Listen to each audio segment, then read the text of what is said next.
Salam, salam outsider, le débrief commence maintenant. Nous sommes venus en paix.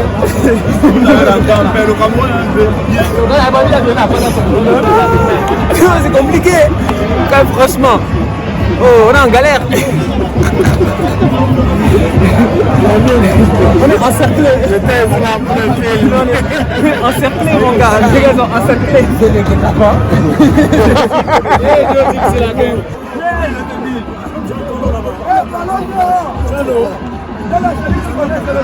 Votre ballon d'or, Mané, un bon attaquant. Oh Mané. Notre ballon d'or.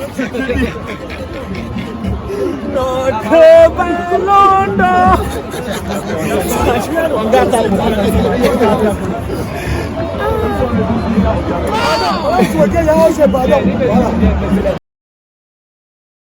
Le Sénégal l'emporte aujourd'hui 3-1 face à la Guinée équatoriale. On va être très sérieux, le match n'a pas été facile à un moment donné.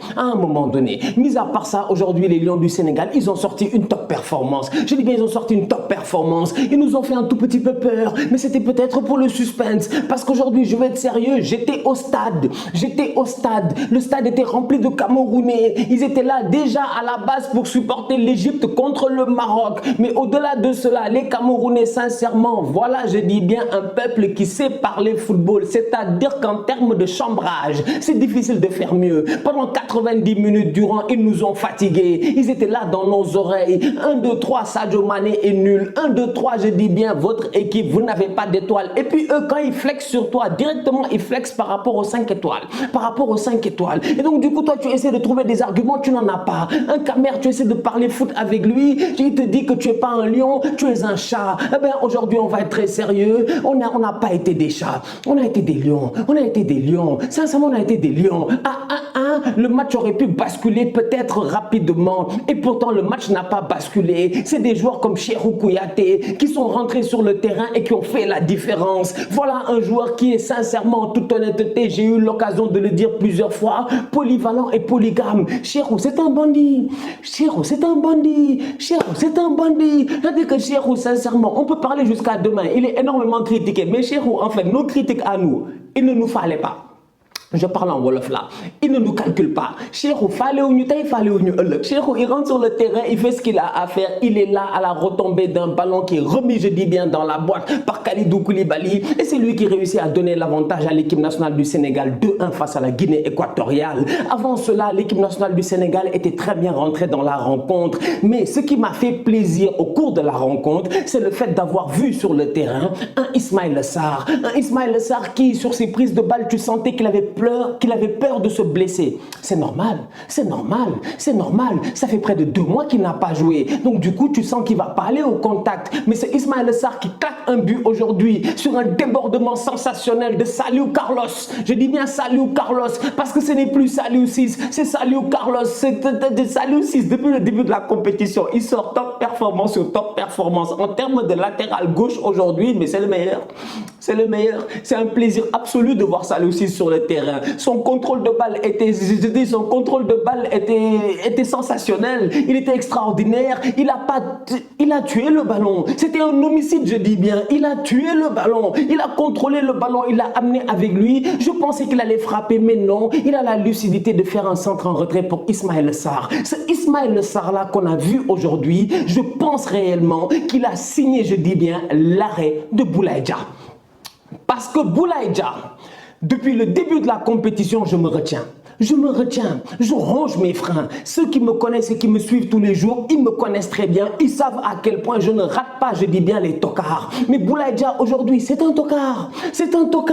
Sincèrement, il y a le pitié, mais il y a le pitié doit commencer par nous-mêmes, sincèrement. Aujourd'hui, moi, je regarde Boulaye Dia jouer depuis le début de la compétition. Il n'est pas dans sa compétition. Et on sait que le boy, il a du talent. Et on sait que le boy, il a un potentiel. Il n'y a aucun problème par rapport à cela. Mais dans cette Coupe d'Afrique-ci, Boulaye Dia n'est pas un bon joueur. Boulaye Dia est incolore, inodore. Il a des mouvements à la Blaise Matuidi. Il est là, il contrôle les ballons, tu comprends pas. Mais Boulaye, lâche-toi!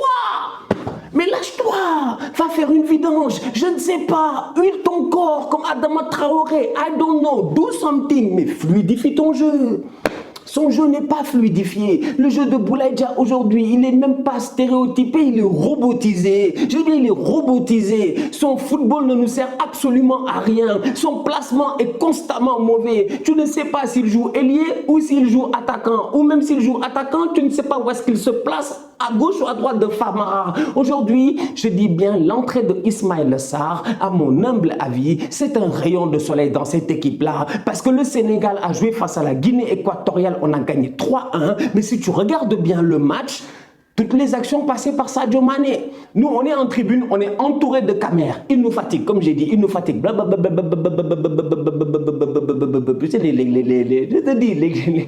Les caméras, 1, 2, 3. Ouais, non, les étoiles, c'est pas comme ça. Les étoiles, vous comprenez pas. Là, les étoiles, c'est pas facile. On a gagné les étoiles dans le pays des autres, etc. Nous, on est imbattables, tout ça.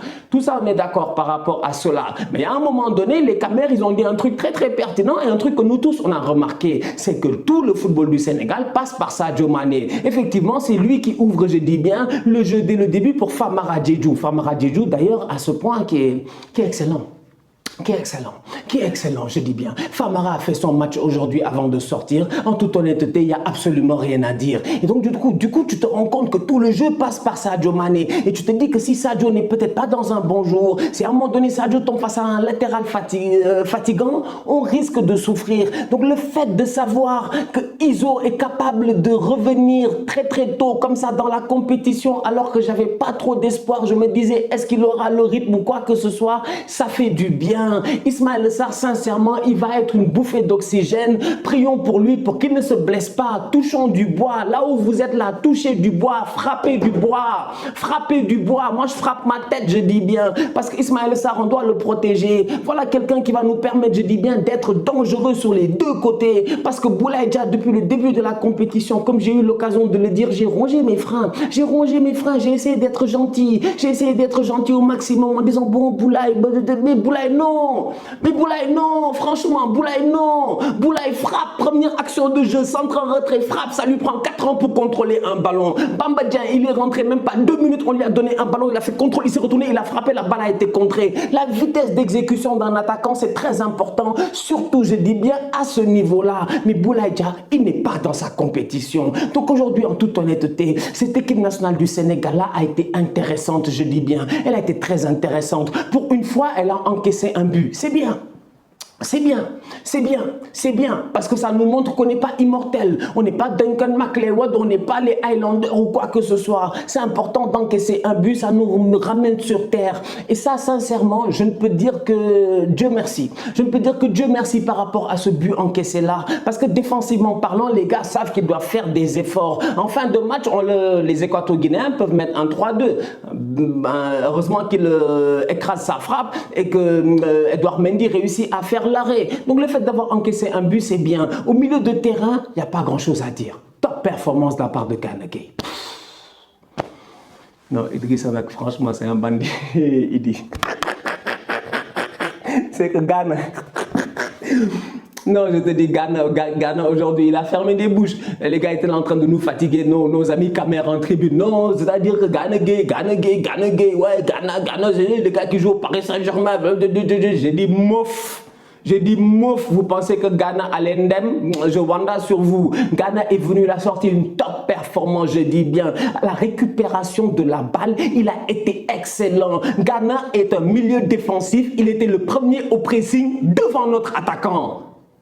Si vous ne l'avez pas vu, moi ça je l'ai vu sincèrement. Je dis Idrissa Gana Gueye, le match qu'il m'a sorti aujourd'hui, je ne peux dire que bravo. Je ne peux l'attaquer que sur un point. C'est le coup franc qu'il a foutu en l'air. J'ai pas compris franchement. Applique-toi frérot, applique-toi. Mais bon, il y avait un peu de désinvolture dans sa frappe. Mis à part ça, Gana Gueye a été au top aujourd'hui. Namphalis a fait son match. Pape Gueye a fait son match. Dans la circulation de balles, il est très très utile le boy Pape Gueye. Quand il sort et que Cheikhou rentre, à ce moment-là, je me pose des questions.